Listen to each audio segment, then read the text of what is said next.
All right, before we get out of here, we got to talk about some fantasy football impacts in week 11 here on NFL matchups. Let's talk about some quarterbacks here that you might want to target or even put in your starting lineup if you got them. Russell Wilson definitely on top of my list here for this one. Why? He's been effective here in Pittsburgh. He's 3-0. Him and George Pickens. If you have both of those guys on your team, that's a good tandem to have, especially the passing game has been really, really good. Now, they do have a favorable matchup against the Ravens I think it's this week coming up. So definitely George Pickens might have a good time at the expense of the Baltimore Ravens. So Russell Wilson is definitely a guy that you maybe want to consider. Bo Nix, I know they came up short, but Bo Nix has steadily been consistent the last couple weeks. He had a solid outing against a Chiefs defense that's ranked, very highly. And he's got matchups against the Falcons and the Raiders. Falcons defense got torched by the Saints this past weekend. And then they got the Raiders after that, who really can't stop a nosebleed as well. So definitely a guy that you want to look at here for the next couple of weeks. Will Levis, I would have never thought I would say Will Levis. But I will say this. If you are in a pinch and you need a quarterback to start, I know for a fact he's going to be available in most of your leagues. He did show some flashes this past weekend against the LA Chargers. He threw for 2 touchdowns, I believe 174 5 yards, and I believe he had a couple yards on the ground rushing as well. But the matchup maybe ain't so great. It is against the Vikings, but definitely a guy you might want to consider as well. Now, as far as some running backs too, Jaylen Warren, this guy, I remember early on in the year, a lot of people took him as one of like a starting RB1 in your fantasy football league. He kind of fell off a little bit, but he did have a very strong performance this past weekend against the Commanders. And I believe he is expected to have a bigger role because I know what Najee Harris suffered an injury, if I'm not mistaken, in that game. I don't believe he came back. So Jaylen Warren, you may see a big uptake in his production. So he might be a guy you maybe want to go out there, especially in the free agency pool, because he might be out there as well. Tyjae Spears from the Tennessee Titans, he's definitely a guy. He is somewhat, not want to say taking more reps away from Tony Pollard, but I feel like the Tennessee Titans have definitely found what he does well. And they're starting to ease him in the offense a little bit more. And his upside too is because he can catch the ball as well. So he's a guy that you're looking for if you want a running back that can do a little bit of both run and catch.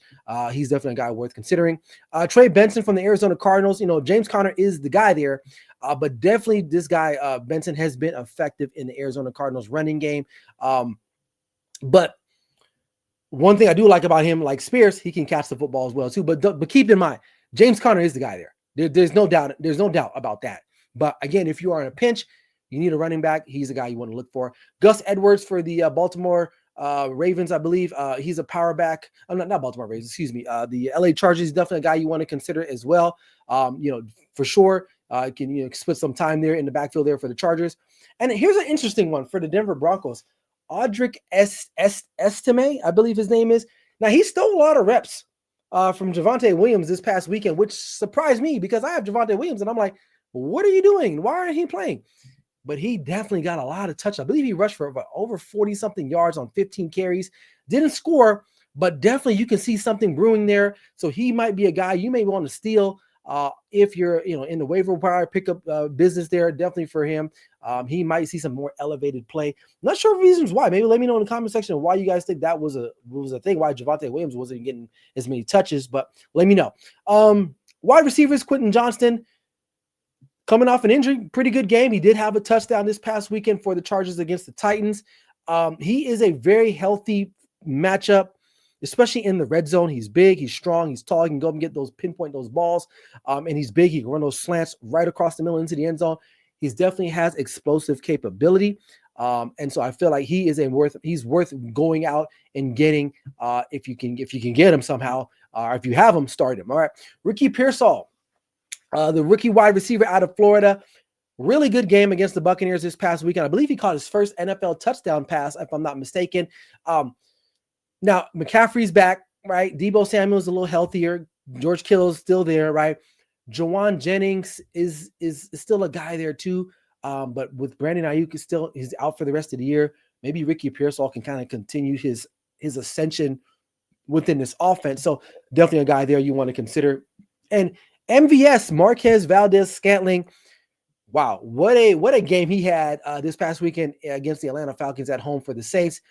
With Chris Olave out, Shaheed out on the IR, you can definitely expect him to pick it up a little bit more. He's going to be probably the number one target they have. So I'm not going to say he's going to have 100 yards every time, but he's definitely going to get more targets because they don't really have anybody else that they can trust to throw the football to. So, and he's a great deep threat down the field as well too. Okay. And Mike Williams, who would have thought Mike Williams would come up on my list?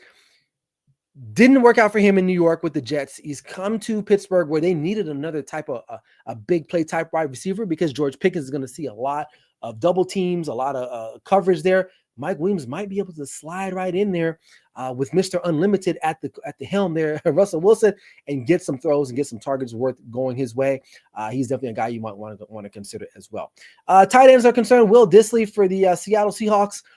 He's a good pickup too. I think he has a solid role within that offense. They do like to throw the ball there as well. So it's definitely, if you need a guy that's to fill for your tight end number one that's on a bye week or injured, whatever the case may be, you might want to throw him in there. Tanner Hudson for the Cincinnati Bengals also can see a lot of increase in production if T. Higgins is still out.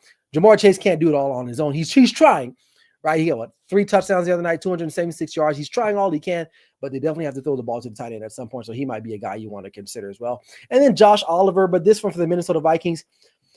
This one, though, again, if you're in a super pinch and you need a target at tight end, a guy that maybe can get a couple balls thrown his way, he's definitely a guy that you might want to consider there for the Minnesota Vikings for your fantasy lineup there. And then finally, looking at some defenses and some favorable matchups, the Green Bay Packers are at the top of my list this week. They got the Bears coming in, right? Caleb Williams has not looked impressive, and he is kind of turnover prone, right? So definitely worth the pickup there. Miami Dolphins, right? They have a very strong pass rush, and the Raiders do not have great quarterback play. So any little pressure can force Gardner Minshew or even Desmond Ridder, who they just signed a couple of weeks ago from the practice squad from the Arizona Cardinals. So Miami Dolphins pass rush can definitely affect some things for their defense overall. So I like them this week.